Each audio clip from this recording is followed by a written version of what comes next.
इस अनशन के दौरान 5वें 6वें दिन जो गांधी मैदान में हुआ वो मीडिया और बिहार के लोगों के सामने है। तो 4-5 दिन सोचने समझने के बाद अब हम लोगों ने ये तय किया है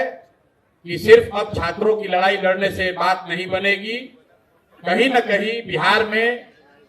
गांधी जी के बताए हुए रास्ते को लेकर आगे चलने की जरूरत है। समाज में लोगों को जगाने समझाने की जरूरत है। इसलिए आज से यहाँ से जन सुराज के साथियों के साथ, छात्र मित्रों के साथ हम लोग इस सत्याग्रह की शुरुआत कर रहे हैं। गांधी मैदान से तो पुलिस ने उठा दिया, लेकिन अब मैं जहाँ रहता हूँ उसको छोड़कर इसी आश्रम में जो आप ये व्यवस्था देख रहे हैं, जो अभी बनने की प्रक्रिया में है, अब यहीं पर रहेंगे और यहीं से जन सुराज का सारा कार्यक्रम चलाया जाएगा। लेकिन उससे बढ़कर इस जगह को हम लोग इस तरह से बनाना, विकसित करना चाहते हैं ताकि बिहार का हर वो व्यक्ति जो यहाँ की व्यवस्था से दुखित है, यहाँ की व्यवस्था का पीड़ित है, उन सारे लोगों के लिए ये प्लेटफॉर्म, ये आश्रम आवाज बने, उनके साथ हम लोग खड़े हो सके, उनके दुख दर्द के साथी बन सके। इस संकल्प से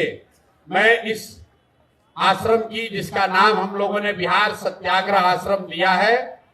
ताकि बिहार के समाज के हर उस वर्ग को जिसके साथ जाति हुई है, जिसके साथ व्यवस्था ने गलती करी है, वो यहाँ आ सके और इस व्यवस्था के तहत जुड़कर अपनी बात को मजबूती से रख सके, बिना ये डरे हुए कि पुलिस वाले आकर उन पर लाठी चलाएंगे, बिना इस बात से डरे हुए कि सत्ता के लोग उनको डराएंगे, धमकाएंगे। ये आश्रम इस बात का भी एक प्रतीक बनना चाहिए कि शांतिपूर्ण तरीके से बिहार में जो एक व्यवस्था बना दी है सरकार ने, कि जिसको भी व्यवस्था से कोई शिकायत है, कोई भी कोई आवाज लगाता है, तो सरकार उसको उपद्रवी बताती है। सरकार उसको लॉ एंड ऑर्डर का मुद्दा बनाकर उन पर लाठी चलाती है। तो इस आश्रम को इसीलिए बाकायदा सरकार से परमिशन लेकर, ये जमीन जो लोग अपना होने का दावा करते हैं उनको पैसा रेंट देकर, सरकारी रेंट देकर ये व्यवस्था मैंने बनाना शुरू किया है, ताकि बिहार का कोई भी समाज का वर्ग, वो वर्ग जो अपने आप को दुखी फील कर रहा है, अकेला फील कर रहा है, वो यहाँ आए, अपनी आवाज रखे, इस विश्वास से रखे कि जन सुराज, प्रशांत किशोर और हम सब युवाओं की ताकत और आवाज आपके साथ है। आपको व्यवस्था से डरने की जरूरत नहीं है, व्यवस्था में गलती और जाति करने वालों से डरने की जरूरत नहीं है।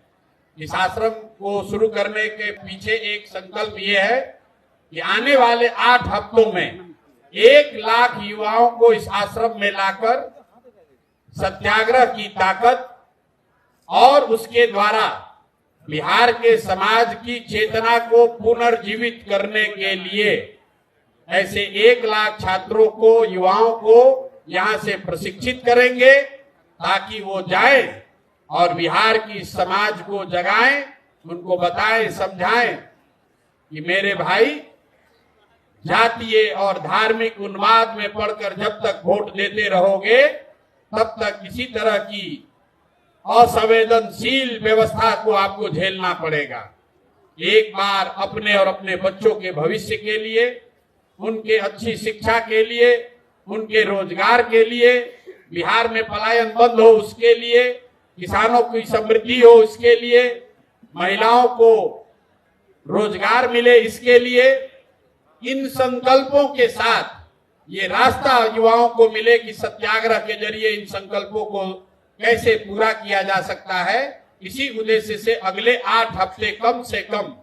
इस आश्रम में रहेंगे, परमानेंट रहेंगे और यहीं से उन युवाओं के साथ मिलकर उनको प्रशिक्षित करके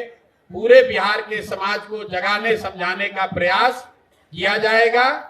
और इसी संकल्प को लेकर अब इस सत्याग्रह की यहाँ से शुरुआत कर रहे हैं। प्रशासन को, सरकार को कोई डरने की जरूरत नहीं है। हम लोग कोई रैली नहीं करने वाले हैं, कोई धरना प्रदर्शन नहीं करने वाले हैं, सड़कों पर तोड़ फोड़ नहीं करने वाले हैं, लेकिन बिहार में सत्य की राज की स्थापना हो, इसके लिए युवाओं को जगाने समझाने वाले। बिहार में सत्य के राज की स्थापना हो, इसलिए ये सत्याग्रह शुरू कर रहे हैं। बिहार के हर बच्चे को, गरीब अमीर बच्चे को अच्छी शिक्षा की व्यवस्था हो, इसलिए इस सत्याग्रह को शुरू कर रहे हैं। बिहार के लोकतंत्र को लाठी तंत्र बना देने वाले व्यवस्था के खिलाफ डरे हुए लोग हिम्मत करके खड़ा हो सके, इसलिए इस सत्याग्रह की शुरुआत कर रहे हैं।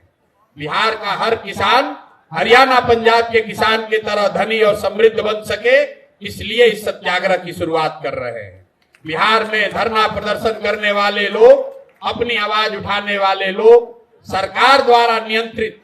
गर्दनी बाग के किसी एक कोने में बैठकर अपनी आवाज न उठाए, गंगा के किनारे वो बड़ी इस व्यवस्था से खड़े होकर आवाज उठाएं, इसलिए इस व्यवस्था को बना रहे हैं। इसी आश्रम में उन छात्रों के लिए भी व्यवस्था बनाई जाएगी जो गंगा के किनारे पढ़ने के लिए मजबूर हैं, जिनके लिए कहीं पढ़ने की सुविधा नहीं है। वो छात्र यहाँ आ सकते हैं, अपना प्रशिक्षण का काम पूरा कर सकते हैं, इस व्यवस्था का इस्तेमाल कर सकते हैं। आने वाले समय में यहाँ कम से कम 5000 लोगों के रहने, उनके प्रशिक्षण की व्यवस्था आपको देखने को मिलेगी। इसी संकल्प के साथ हम लोग शुरुआत कर रहे हैं।